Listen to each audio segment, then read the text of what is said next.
తాజా అంశాన్ని చూస్తున్నాం. విద్యార్థులపై పోలీసుల లాఠీ చార్జ్ వ్యవహారంపై సుప్రీంకోర్టు విచారణ చేపట్టింది.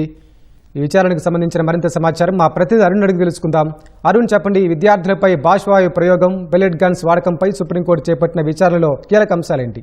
కూడా ఈ నెల 20వ తేదీన సిజేపీ చేపట్టినటువంటి ఆందోళన కార్యక్రమంపై పోలీసులు ఉపయోగించినటువంటి లాఠీ చార్జీ, దాంతో పాటుగా ముఖ్యంగా పెల్లెట్ గన్స్ ఉపయోగించడము, బాష్పవాయు గోళాలు ప్రయోగించి వారిపైన హింసకు పాల్పడినటువంటి వ్యవహారంపై సుప్రీంకోర్టు రెండో రోజు విచారణ కొనసాగిస్తోంది. ఈ వ్యవహారంపై దాఖలైనటువంటి ప్రజా ప్రయోజన వ్యాజ్యాలన్నింటినీ కలిపి సుప్రీంకోర్టు విచారణకు చేపట్టింది. విచారణ సందర్భంగా సుప్రీంకోర్టు ముందు ప్రజా ప్రయోజన వ్యాజ్యాలు దాఖలు చేసినటువంటి న్యాయవాదులు దీనిపైన సుప్రీంకోర్టు మాజీ న్యాయమూర్తి, రిటైర్డ్ సుప్రీంకోర్టు న్యాయమూర్తి ఆధ్వర్యంలో ఉన్నత స్థాయి దర్యాప్తు జరపాలని, లేదా ప్రత్యేకమైనటువంటి దర్యాప్తు బృందాన్ని ఏర్పాటు చేసి సిట్ని ఏర్పాటు చేసి దర్యాప్తు కోర్టు పర్యవేక్షణలో కొనసాగేలా చూడాలి అని, ఇదంతా కూడా స్వతంత్ర దర్యాప్తుగానే జరగాలి తప్ప వేరే రకమైనటువంటి విధంగా వెళ్లకూడదు అని చెప్పని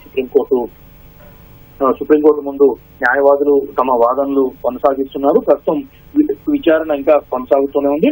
విద్యార్థులపై నిర్బంధాలకు విరుద్ధంగా దాడి చేసిన వారిపైన నిష్పాక్షికమైనటువంటి స్వతంత్రతతో కూడినటువంటి దర్యాప్తు జరపాలనేటువంటి అభిప్రాయాన్ని సుప్రీంకోర్టు ప్రధాన న్యాయమూర్తి జస్టిస్ సూర్యకాంత్ నేతృత్వంలో త్రిసభ్య ధర్మాసనం కూడా తమ అభిప్రాయాన్ని వ్యక్తం చేసింది. అయితే దీనిపైన తాము అన్ని అంశాలను పరిగణలోకి తీసుకోవాల్సి ఉంటుంది అని చెప్పి జస్టిస్ సూర్యకాంత్ విచారణ సందర్భంగా పేర్కొన్నారు. అయితే విచారణలో హాజరైనటువంటి న్యాయవాదులు మాత్రం సుప్రీంకోర్టు న్యాయమూర్తి లేదా ప్రత్యేకమైనటువంటి దర్యాప్తు బృందాన్ని, సుప్రీంకోర్టు న్యాయమూర్తి నేతృత్వంలో ఉన్నత స్థాయి కమిటీనా లేదా ఎస్ఐటి ఏర్పాటు చేయటమా అనేది విచారణ సందర్భంగా తాము నిర్ణయిస్తామని చెప్పి ఈ సందర్భంగా న్యాయవాదులకు వెల్లడించారు. అదే సందర్భంలో ప్రస్తుతం కొనసాగుతున్నటువంటి వాదనల్లో సుప్రీంకోర్టు న్యాయవాదులు కూడా ఇందుకు సంబంధించినటువంటి అంశాలను పరిగణలోకి తీసుకోవాలని చెప్పి కోరుతున్నట్లుగా తెలుస్తోంది. మరోవైపు కేంద్ర ప్రభుత్వం తరఫున, అదేవిధంగా ఢిల్లీ పోలీస్ తరఫున హాజరైనటువంటి